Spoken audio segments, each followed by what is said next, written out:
तीव्र भावना ज्या आहेत त्या कुटुंबाच्या बघायला मिळाल्या, काय नेमकं सांत्वन? ते तिचे आई वडील पण रडतच होते आणि तिने आम्ही झोपडपट्टीतली माणसं कसं तरी पुढे हळूहळू हळूहळू आणलं आणि पिंकीनं सुद्धा हा जॉब पत्करला, चांगला अनुभव दिला होता. आणि तिने आदल्या रात्री म्हटलं सांगितलं पण आहे, मी अजितदादाबरोबर उद्या जाणार.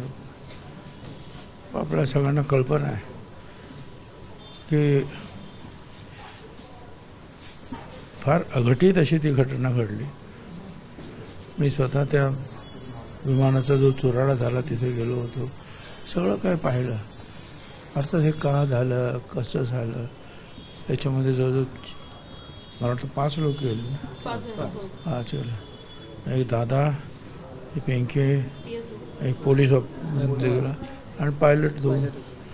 पायलट 2 कुठचे माहीत नाही, पण मला जेव्हा कळलं की वरळीत राहतात ही माणसं, तर आम्ही सगळं भेटायला आलो. म्हटलं श्रद्धांजली अर्पण केली त्यांना.